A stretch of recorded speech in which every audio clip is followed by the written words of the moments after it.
Welcome back to the show, everyone. I'm your host, Dr. Mel Vandevort, and today we're going to be diving deep into the reservoirs of your untapped potential. I'm going to give you 3 steps to unlock that potential that you've got hidden, that power that you've got hidden deep inside. And then I'm going to follow that up with an action step that you can take to be intentional in unlocking that untapped potential that you have. So let's get started.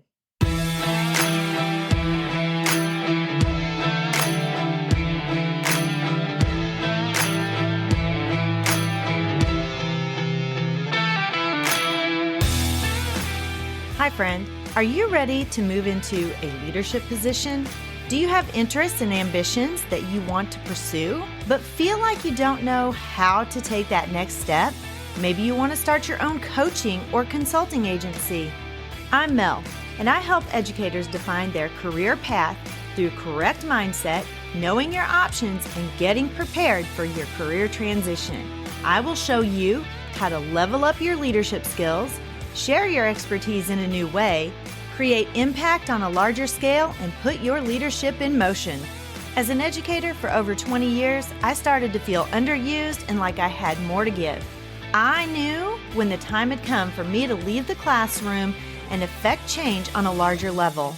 Now, I'm ready to help you determine where your talents and skills mesh with your passions and interests. Put your leadership in motion and move into that next phase of your educational career journey. Let me help you define your career path by having the right mindset, knowing your options, and getting prepared for that next leadership position. So power up and put your leadership in motion. Happy Friday, everyone. Guys, it is almost Christmas. Can you believe in just a few short days, it's going to be Christmas Day? Now, we start celebrating on Christmas Eve because there's a lot of places we have to go and a lot of people we have to see. So Christmas Eve is always with my family down in the country.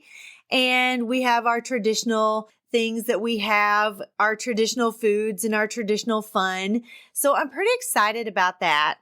And then on Christmas Day, my sons are going to come up. 2 of my sons are going to come up and spend the day with my boyfriend and his mom and me. And we're just going to hang out for a little bit and have some fun and visit a little while. And then they're going to go back, and my boyfriend, his mom, and I are going to go to a Christmas party. We're kind of excited about it.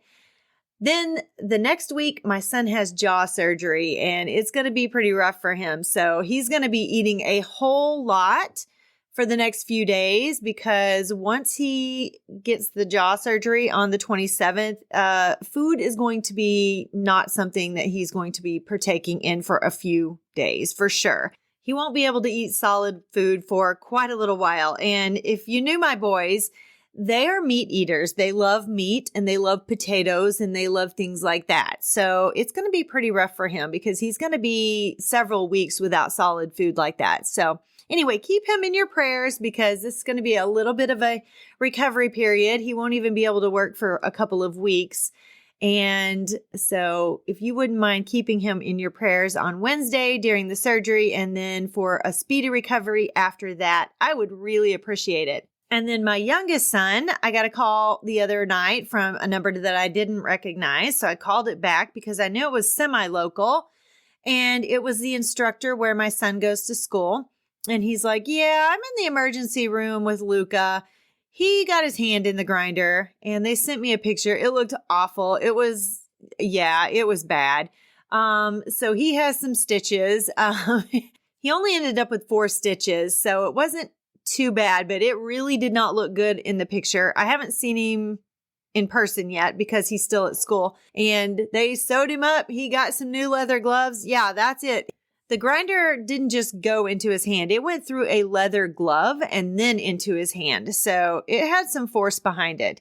He is in welding school. So I'm telling you, if I ever get these 3 boys to a point where they are not injuring themselves, it will be a miracle. You know, you've heard the phrase, you can't make this bleep up. Well, that's my 3 children. My 3 boys, you can't make this stuff up. If I gave you a list of all of the things that they have done or have had happen to them in the last 2 months, you would be like, how are they even alive at this point? And I am wondering the exact same thing myself. But on a positive note, they will have lots of stories to tell their own grandchildren one of these days. Let's go ahead and jump into today's content.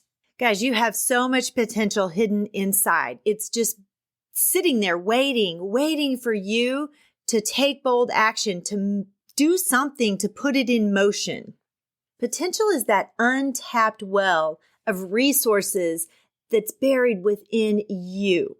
It encompasses the skills, the talents, the strengths that you have inside of you. And when those are harnessed, you're empowered to take bold action, to develop new capabilities, and to identify your unique gifts. Realizing all of that potential propels you toward expansive growth in your personal life, in your professional life, in your business, if you own a business. And I'm going to give you 3 key points today to tap into that untapped potential. Point number 1, discover your hidden talents.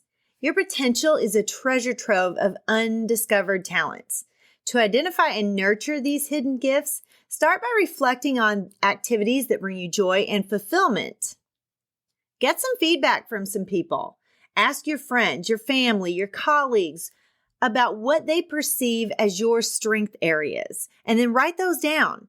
Also, explore some new experiences and some challenges to uncover previously undiscovered talents. This process of self-discovery not only enhances your personal growth, but it also equips you to leverage these talents in both your personal and your professional life. Number 2, cultivate a growth mindset. It's so important to cultivate that growth mindset so you can maximize your potential. Start by embracing those challenges and those opportunities for learning and growth. When you're faced with setbacks, and believe me, I've had plenty of them, think about them, analyze them, and then see what valuable lesson that you got from that rather than just looking at it as failure. And engage in some continuous learning through books, maybe some courses, conversations with some mentors. I not only create podcast episodes, but I also listen to podcast episodes to grow myself.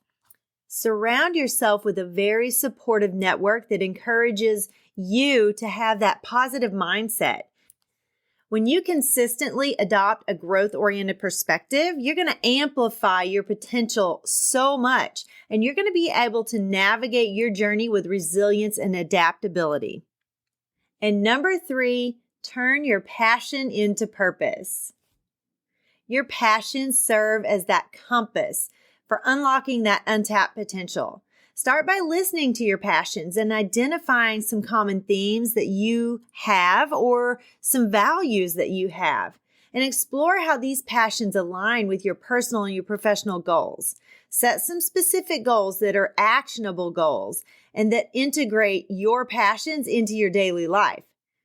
When you intentionally infuse purpose into your passions, you're not only going to discover some new dimensions of potential, but you're going to also align your life and your career choices with meaningful impact. So here's your action step. Dedicate some time for some real reflection, some deep reflection. Get your journal out, sit down, take some time, get rid of some distractions, and really reflect on some things. Identify one specific area in your life where you suspect you have some untapped potential and it's just waiting to be tapped into. It's waiting for you to put it in motion, guys. And use those strategies that I talked about in each of those points to discover those hidden talents and to cultivate that growth mindset and embrace those challenges. And then turn those passions into your purpose by setting some actionable goals. I hope you guys have an amazing Christmas. I hope you get some rest and relaxation. I hope you enjoy some time with your family.